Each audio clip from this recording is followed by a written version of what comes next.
Well, good morning. Glad that you're here. If you're just joining us, we're in a series that we started last week, basically because we're starting in our church a program, a ministry that's outward focused, that's called Celebrate Recovery, based on the AA program. And I said outward focus. It's also for any of us here who feel that that would be helpful for them. We plan on starting it sometime in October. You'll see more details. We're going through the steps. The first step we did last week. It's amazing how many emails I got, all positive, but all had to do with how much I was being honest and telling about my personal life. You just don't realize how much I'm holding back. But step one was this, remember?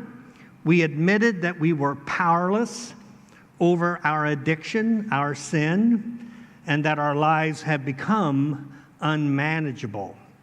And the second step is this. We came to believe that a power greater than ourselves could restore us to sanity. So last week, the real question was a question about control. It's very difficult to give up control. This week, really the basic question is, are you sane? That's a question. Are you sane? It's a question about your sanity. And I think the initial response is something like this. Dwight, right? I admit that I have some control problems, but my sanity you're questioning? Absolutely.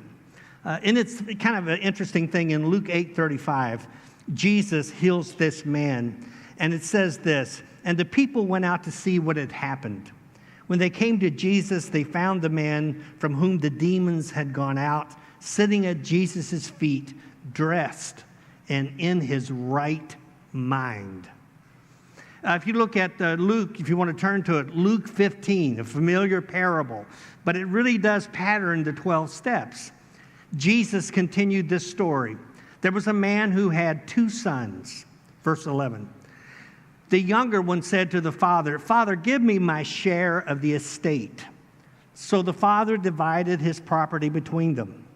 Not long after that, the younger son got together all he had and set off for a distant country, and there squandered his wealth in wild living.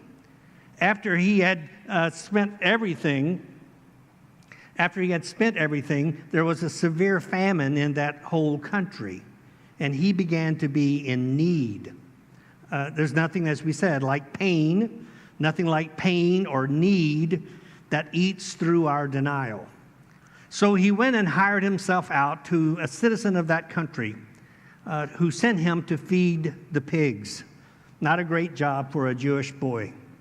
He longed to fill his stomach with the pods that the pig were eating, but no one gave him anything. And keyword words, when he came to his senses, when he came to his sanity, he said, "How many of my father's hired servants have food to spare? And here I am starving to death. I will go back to my father and say, 'Father, I have sinned.'" In other words, I am not in denial. I acknowledge that my life has become unmanageable. So he got up and went to his father. Now, here's the problem. When we think about sanity, the first thing that comes to our mind is, are you saying I'm insane? So let's talk about sanity for a while, or insanity. Some insanity is just socially unacceptable. Right? You can just think of names in the past. Jeffrey Dahmer, Hannibal Lecter, Charles Manson. Even our society would say, those people are crazy. They're insane. Put them away. But there is also something called socially acceptable insanity. And I'll illustrate this. So we're going back now into the church basement. We're drinking bad coffee. And I start. My name is Dwight. I do socially acceptable, insane things. So let me give you a definition of what is socially acceptable insanity. It's doing the same thing the same way, but expecting different results. In other words, I do the same thing the same way, but I'm expecting a different result. Let's say, for example, I work in Manhattan. And so I go to that building in Manhattan every morning. I go to the elevator. I hit the 15th floor. The elevator goes up to the 15th floor. As I get off the floor, I recognize, wait, I work on the 7th floor.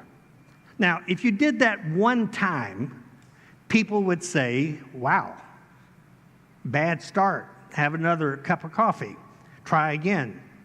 But what would you call somebody who day in, day out, month in, month out, goes to work, goes to the elevator, hits the 15th floor, elevator goes to the 15th floor, it opens, the guy says, wait, I work on the 7th floor. He does it every day, day after day. We would say, that's insane. It is doing the same thing the same way, but expecting a different result. And let me add this to these little insanity, this little caveat. It's also self-destructive. So it's not just punching a wrong floor. The mistakes we continue to make kill us. See, the insanity is not just getting off the wrong floor. What I do over and over and over again, expecting a different result, is destroying my relationship, destroying a part of me, my life. That is insane. So let me start with some confession. And again, do not repeat this outside of this wall. Here's one of the ways that I am insane. Here's an insane thing that I do in my marriage. One of the things that I wanted in my marriage, when I married Laura, is emotional intimacy. I mean, I really want to connect to my wife in a soulful way. I sort of lacked that in my own family of origin. My family was very, very bizarre. I always say this: Laura grew up in a family like Leave It to Beaver, right? Mother with pearls. I was more like Adam's family. So I saw that all lacking in my mother and my dad, the lack of intimacy there, and I wanted that. I wanted to connect with Laura on a different level. Now, that's not insane. That's a good desire. But a sane person would do this.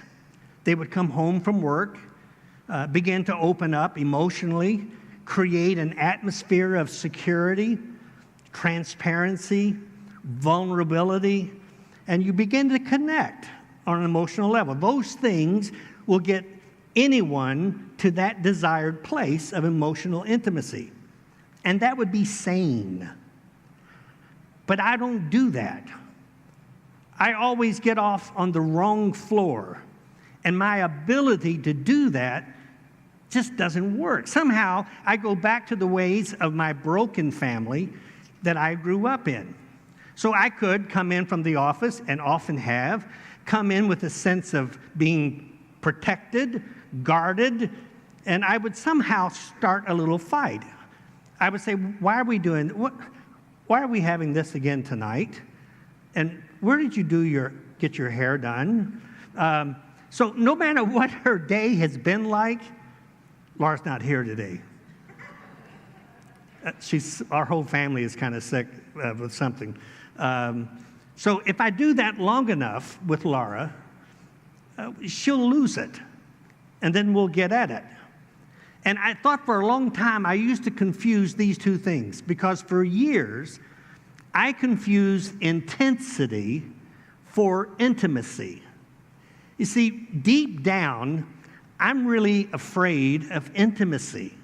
This comes from a guy who got married at 41. You see, deep down, I'm afraid of it, even though I want it and I need it. So I confuse intensity for intimacy. And that's they're close. When you fight, It sort of feels like intimacy. Your blood pressure goes up. You have eye-to-eye contact. You're exchanging words. And in a warped sense, it does feel like there's something going on that's quite intimate. And guess what? After we fight, we make up and we hug. See, I want emotional intimacy, but I'm afraid of it. So I do things to sabotage any hope of achieving it. Okay, now what makes that insane? Here's what makes that insane. I have known this pattern in my life for years. I just didn't get this last week. I've known it for years, but I still do it. I want the intimacy. I'm afraid of the intimacy. So I do the same thing I've always done, hoping for a different outcome. And in the process of doing that, I'm destroying a part of me, a part of Laura, and a part of our relationship. It's crazy. It's insane. We're still in the basement. Here's another area of insanity in my life. And then we're going to pass out a microphone for all of you to share. Now, this is more theological, but it also stems from how I was raised. I have a deep sense of not sensing God loving me. I mean, I know it in my head. I can point out all the scriptures. The first song I remember singing was, "Jesus loves me, this I know." But in my insane mind, I feel like I have to earn it. I have to work for it. I have to impress God so He can love me for a reason. And guess what? I can never do it enough. I can never quite please Him. No matter how many sermons, how many sacrifices, God is still not impressed. And very often I leave the church, more times than not, dejected, feeling like I blew it, failed the church, failed God. He's never satisfied, not in my insane mind. Now, the weird thing, I know the right answer. And when people come to me into church and they're seeking God's love or God's forgiveness about something that's going on in their life or some mistake they made, I can instantly see how God loves them. And I want to just see them freed from the tyranny of somehow self-approval. It's amazing. But when it comes to me, I continually get off on the wrong floor. I get off on the floor called works instead of getting off on the floor called grace. It keeps me in a state of never relaxing, never just being the target of His love, never living as Abba's child. That's insane. All right, that's me. What are your areas of insanity? Now, as we said last week, pain is really a gift. Pain brings us out of our insanity. But sometimes we short-circuit it. How? By denial. See, sometimes insane people, when they feel the pain, instead of dealing with the core issues, they're in such denial that they see the problem as everybody else. In other words, people say stuff like this: if I was somewhere else, I wouldn't have this little bit of insanity. If I were in a different marriage, I wouldn't have this intimacy problem. If I was with somebody else, if I had a different job, then I would be fine. You know, the problem with that kind of thought, let me tell you a great secret. Wherever you go, you are there. It's you. It's me. I have a friend right now who's just left his third marriage, and he fails to see that it might just be him. Where are you insane? I had a great friend who was at the very beginning of AA and helped write a lot of their material. His name is Ralph Bugley. He passed away, a recovered alcoholic. And he told me in the middle of his insanity with drinking, his drink of choice was vodka and orange juice. And that's called a what? I'm so scared of this congregation. You knew that just rolled right off like, oh, a screwdriver, yeah. I have two right here. Yeah, it's scary. But he said, one morning, Dwight, he goes, and after a day of heavy drinking, he woke up with such a hangover, such a headache. He felt nauseous. And he actually said to himself, in what he called perfect self-deluded honesty, I got to stop this. That orange juice is killing me. And he meant it. That's insane. Maybe your insanity is in the area of your anger. I mean, ever since you were a very little person, you wanted respect. And when you were 3 years old, you sensed that your parents weren't respecting you. So you threw a temper tantrum. But guess what? No one in the family came over and said to you, I know what you really want. You're really crying out for respect. I respect you. No one did that. So now it's 40 or 50 years later, and you still do the same thing with your spouse or at your workplace. You're still throwing temper tantrums. And still no one comes over and says, I know what you're doing. I know what you're doing by throwing those books and beating on your desk. And you want to be respected. You've been doing that for now 40 years, hoping for a different outcome. And in the process, you're destroying yourself and others. Maybe your insanity is your alienation. You want intimacy, but you're afraid of it. You come home from work, you really can't talk to your spouse because if it gets too close, too intimate, you don't want to get into those issues that you're not in control. And so you only exchange factual information with your spouse. I mailed a letter today. Oh, by the way, your dad called. And you really don't connect at work. And you're lonely. You want to be connected, but you want to be connected without the commitment. So you're lonely and you hate the feeling of being lonely. And many people try to compensate for that in social media. They get into chat rooms or Twitter or Snapchat or Facebook. And you can almost feel like in those social areas that you're connected, but there's no real risk. You are always in control. There's really no commitment, and therefore, without the commitment, there's no real connection. That's insane.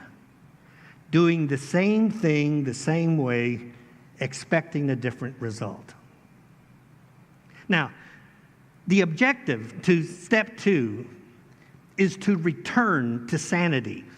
But you cannot move into step 2 unless you're willing to own the option that you're insane. We don't want to own it because we know we're not totally insane. And I want to tell you, you're not totally insane. Some of you still out for debate. I'm not saying that, nor is step 2 saying that we're totally insane. We can function. But we do have that part of us. And maybe in your life, maybe only 10% of you is insane, where we operate in our insanity. And what we do in that insanity, though socially acceptable, is still insane. See, here's my fear. I don't want you to dismiss this step by saying, well, Dwight, I'm not totally insane. See, that's the great danger. That's what alcoholics say. Alcoholics struggle with this step. They say this, I don't have a huge problem. I can still function. I still go to work. I only drink at night. Or I've never had a DUI. I can still function. I'm only drunk 10% of my life. And so as a result of that justification, they stay in denial. Another reason we don't admit our insanity is that we don't want to be the only ones who admit it, right? You come to church, people look nice, they're dressed up, I mean, just look at the people around you. Do they look insane? Go ahead, turn, look. You know what the Bible says? It says it like this. We all look like we are clothed in our right mind. Imagine. I just thought about this. So will you grant that there's a percentage of you that you're a little bit nuts? You're insane, right? It could be your insecurities, and so somebody gets on your turf, and so you overreact because that's hitting something that you're insane about. So all of us have, let's say 10%, some higher, 10% insanity. What if we all met together at church and we were all operating in that 10% of craziness, right? In other words, we're all meeting and we're operating in our insecurities, in our paranoia, in our religious nuttiness. VVC, Valley View Cuckoos. But think about this. In a way, that's what the church should be about. I mean, wouldn't you want to be a part of a fellowship that honored and valued the 80 or 90% of your sane giftedness and put it into play, and created a space where your 10% of insanity could be responded to? And that's what we're wanting to do with Celebrate Recovery. You want to know the whole problem with us when it comes to working these first two steps? What my problem is? We just don't want to ask for help.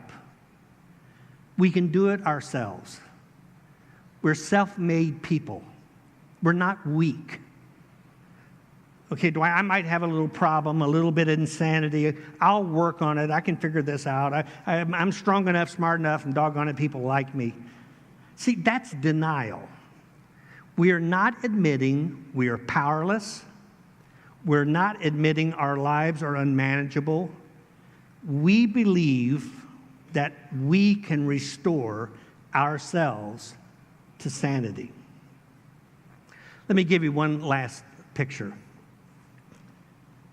There's this independent, self-made, athletic, autonomous guy, and he loves to hike. And one day he is out and he's hiking on the edge of a cliff. And without watching, he slips and he falls off the edge of this cliff. It's a 500-foot drop to rocks, certain death. But because he's athletic, as he's going down this 500-foot drop, he reaches out and he grabs a tree root that's growing outside of the cliff. Because he's such a good athlete, he made a great grab, and he only fell 15 feet. He's hanging there. He's in serious trouble. And his problem gets worse. He sees the root that he is holding on to is rotten, and it's starting to pull out of the soil. And so he does what any sane person would do. He cries out for help. Help. And he hears a voice, and the voice says, I am here. Who's here? God. Now, remember, this guy, self-made, independent, autonomous person. Yelling for help is not something he usually does. Help is a dirty four-letter word.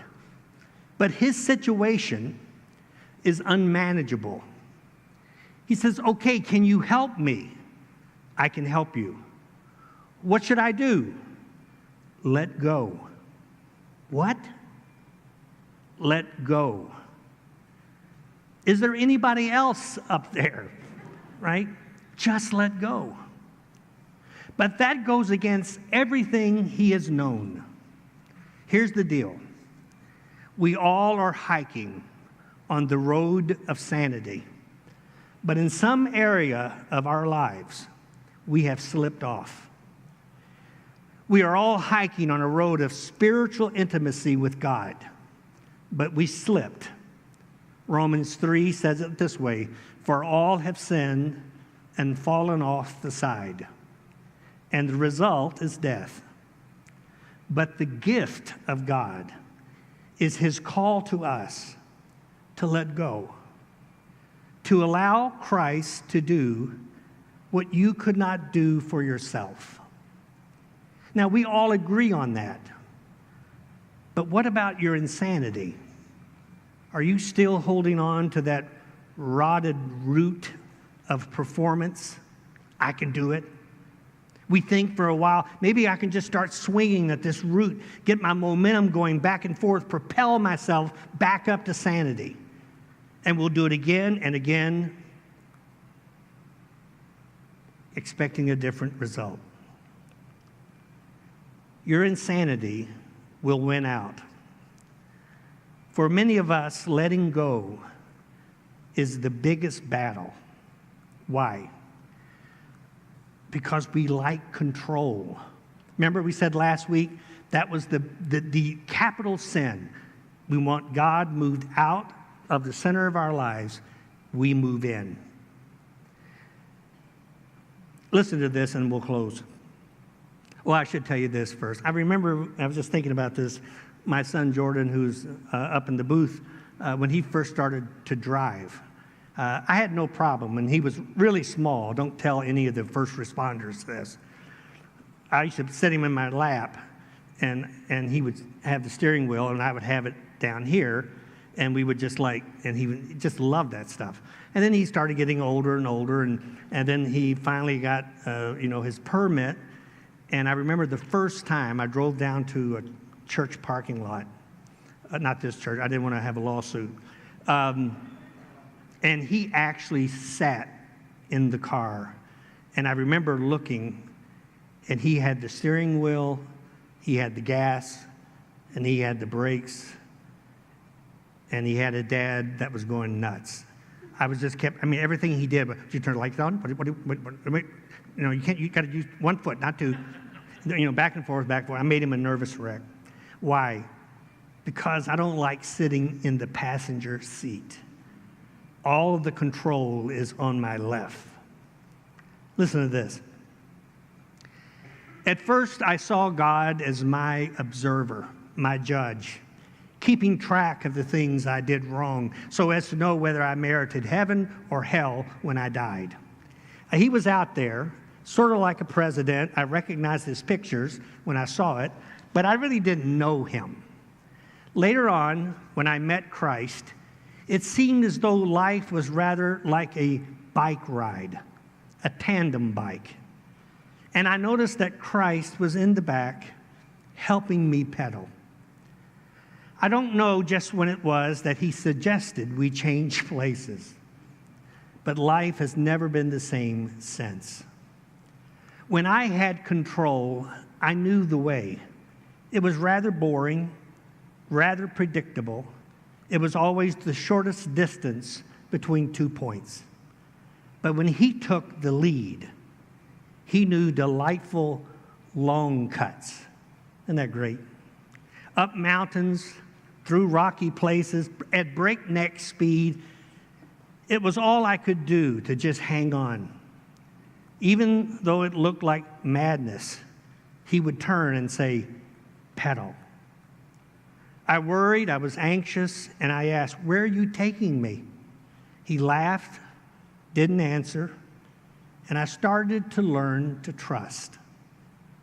I forgot my boring life, and I entered into this new adventure. And when I'd say I'm scared, he would lean back, touch my hand, and say, pedal. He took me to people with gifts that I needed, gifts of healing, acceptance, joy. They gave me gifts to take on our journey, my Lord and me, and we were off again. He would say, give those gifts away. They're extra baggage, too much weight. And so I did to the people we met. And I found that in giving, I received, and still our burden was light. I did not trust him at first to control my life. I thought he would wreck it. But he knows bike secrets. He knows how to make it bend to sharp corners, knows how to jump to clear high rocks, knows how to fly to shorten scary passages. And I'm learning to shut up and pedal in the strangest places. And I'm beginning to enjoy the view and the cool breeze on my face with my delightful, constant companion, Jesus Christ. And when I'm sure I just can't do it anymore, he smiles and says, pedal. Would you bow? Listen, I only shared with you some of my safe insanities. I don't know your areas. I do know mine. Isn't it time to give up that dry, rotted root and let go? Even though everything screams not to, we have to let go. We have to come to that understanding that we came to believe that a power greater than ourselves could restore us. Father, I pray that for everyone here. I pray that for myself. I pray that the truth of your word would come through to us. I pray that we would come to our senses. Lord, whatever the area of insanity is, give us that assurance and hope. In Christ's name.